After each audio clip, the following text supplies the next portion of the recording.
Le Real Madrid s'en sort chez Valence. Truc de malade.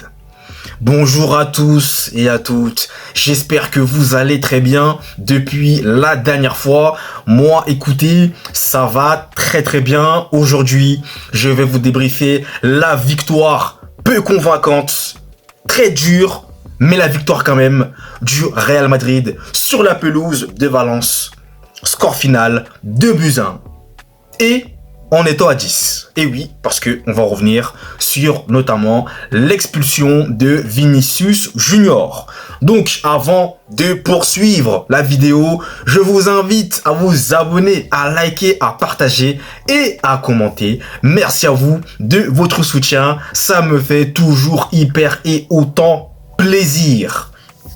Bien, maintenant, on va commencer.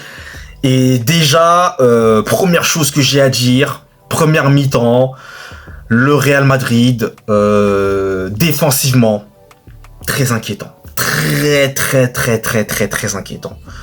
Honnêtement, je vais pas vous mentir, la première mi-temps, j'étais limite lassé.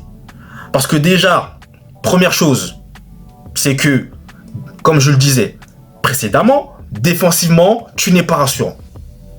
Ça passe trop facilement. Sur les côtés, Ferland Mendy et Lucas Vazquez se font littéralement manger. Pour revenir à la défense, Tchouaméni, c'est pas rassurant du tout. Donc, heureusement que Thibaut Courtois, le gardien, est présent. Merci Courtois, parce que le nombre d'occasions qu'a eu Valence en première mi-temps, moi je vous le dis très cash, ils auraient pu en mettre 3. En première mi-temps, personne n'aurait été choqué.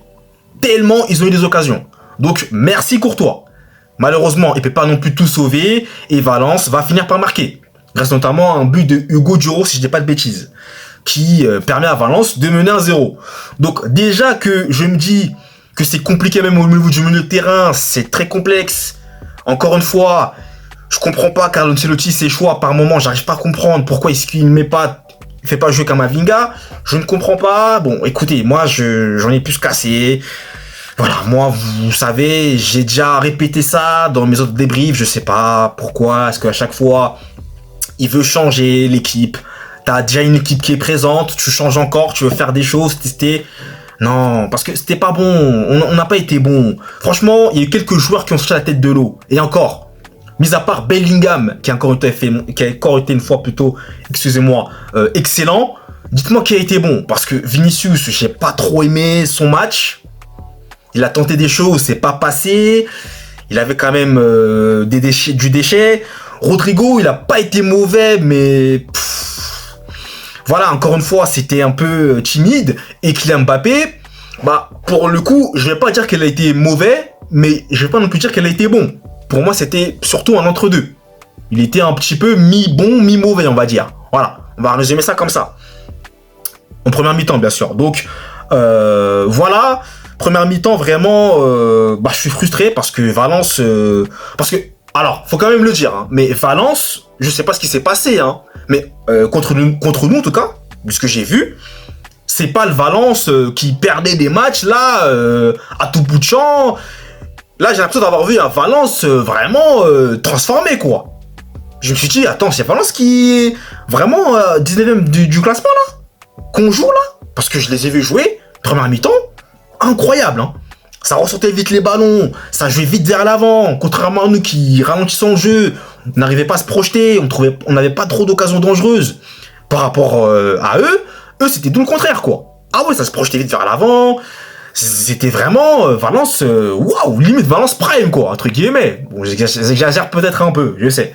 Mais honnêtement, la première mi-temps de Valence, c'était vraiment de très haut niveau, hein. Et puis aussi, bon, on a quand même eu certaines occasions.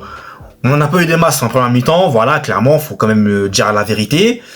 Mais mis à part l'occasion de Vinicius et il y en a une autre encore là, je sais plus, je crois je sais plus c'est qui exactement. Mais mis à part celle-ci plutôt, il n'y a pas énormément d'opportunités, quoi. On a vraiment du mal, que ce soit offensivement ou défensivement, on a du mal. Donc, première mi-temps, moi, je la zappe complètement. Voilà, c'était pas vraiment c'était pas bon, quoi. Vraiment, j'ai pas aimé. Donc, ensuite, on arrive en deuxième mi-temps. Et là, en deuxième mi-temps, c'est le chamboulement total. Alors restez jusqu'au bout parce qu'il y a beaucoup de choses. Je pense peut-être que je vais oublier des choses. Dites-moi dans les commentaires si je en oublie, hein, n'hésitez pas. Mais je vais vous dire ce que je me rappelle déjà de ce qui s'est passé en deuxième mi-temps. Déjà, on commence par une chose. Valence, qui était plutôt entreprenant, qui jouait très vite vers l'avant, et bien là, tout d'un coup, ils mettent le bus. Hein. Ils mettent même le camion, poids lourd. On va même mettre, maintenant on va changer. Ils mettent vraiment le camion.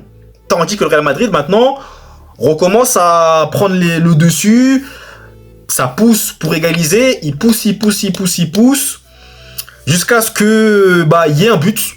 Voilà, déjà, première chose. But de Mbappé, qui est malheureusement refusé pour une position de hors-jeu. Malheureusement, c'est bien dommage parce que c'était un but vraiment très bon de sa part, mais c'est refusé. Mais ensuite, Mbappé est à l'initiative. Alors, je sais pas si c'est avant ou après, par contre, je me souviens plus. Mais Mbappé est à l'initiative d'un penalty pour le Real. Donc là, Bellingham, qui s'apprête à marquer, je me dis ça dans ma tête, et malheureusement, il marque pas. Donc il rate le péno. Je sens quand même dans son visage, on le lit quand même dans son visage qu'il y a un léger doute, voilà. Bon, je me suis dit, allez, c'est pas grave. Moi, dans ma tête, c'était sûr qu'on n'allait pas perdre ce match. Pour moi, on devait le gagner. Voilà, on devait gagner ce match. Donc je me suis dit, allez, ça arrive à tout le monde de rater un péno. Prochaine fois, ça sera la bonne. Donc ensuite, il arrive, malheureusement, l'exclusion de Vinicius Junior qui pète un plomb contre le gardien, qui va le provoquer encore une fois. Vinicius qui perd ses moyens, qui va le taper, le gardien qui tombe. Et puis, carton rouge pour Vinicius, qui voulait même en découdre avec l'arbitre. Dites-vous que il a fallu avoir beaucoup de personnes pour l'arrêter, tellement il était en furie. Donc encore une fois, Vinicius, vous savez, je vous l'ai dit, moi ce qui m'énerve en Vinicius, c'est ça. C'est qu'il n'arrive pas à maîtriser ses émotions et il va falloir qu'il apprenne. Parce que certes, sur Twitter, il s'est excusé, il a fait un tweet. Il s'est excusé, voilà. Mais il faut que cela cesse. Il faut qu'il arrête de rentrer dans le jeu de ses gardiens ou des joueurs parce qu'ils vont jouer sur ça. Ils vont essayer de le faire sortir de son match. De son match plutôt. Ils vont tenter le tout pour le tout en faisant ça. Donc faut lui qui soit plus intelligent et qui maîtrise ses émotions. C'est pas évident, dit comme ça c'est clair, mais il a pas le choix. Il a pas le choix, et puis c'est comme ça de toute façon. Dans le sport de très haut niveau, on va toujours essayer de te titiller, d'essayer de faire sortir ton match. Et là, Valence a réussi son coup. Surtout qu'en plus, entre les supporters Valence et les sports de Valence et Vinicius, c'est clairement pas l'amour fou, hein, pour dire que ça. Donc je vous dis, ils étaient bien contents quand Vinicius est parti. Hein. Mais moi, en tout cas, je suis très content de ce qui s'est passé après. Puisqu'ensuite, eh bien, but, Modric qui rentre, Bellingham. Modric qui rentre, Camavinga qui rentre, comment il s'appelle encore, Brahim Diaz qui rentre, et là, tout change. Ces trois entrées-là ont été phénoménales. J'ai adoré. Camavinga quand il rentre, tu sens la différence. Techniquement, les bonnes passes, qualité de passe, excellent. Modric rentre, il marque. C'est lui qui égalise pour une passe notamment décisive de Bellingham, qui le sert magnifiquement. Petit espace et il permet au Real de revenir à un partout. Excellent. Juste avant la fin du match, il restait peut-être 5 minutes, plus de temps additionnel, c'est parfait.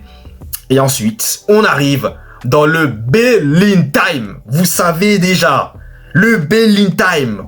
Est-ce qu'il est de retour? Je ne sais pas. Mais en tout cas, temps additionnel, 9 minutes. Et c'est qui va marquer le but de la victoire? Jude Bellingham, bien sûr. Et je rajouterais même Jude Bellingham, Zidane. Parce que je sais qu'il y en a qui vont se plaindre, ils vont me dire, je sais pas quoi, je sais. Mais calmez-vous.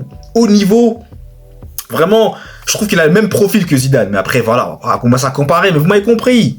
Belling Time, qui marque le deuxième et le dernier but. Donc là, soulagé, je suis vraiment content. Le Real remporte une victoire énormissime en étant à 10 sur la pelouse de Valence. Ces victoires-là, elles vont faire du bien, je vous le dis, et vraiment, je suis vraiment très très très content. C'est des victoires comme ça qui te donnent le titre, tout simplement. Donc écoutez, j'en ai terminé, je vous abandonne, merci à vous d'avoir suivi le débrief, et surtout, n'hésitez pas à me dire en commentaire ce que vous en pensez. Allez, peace!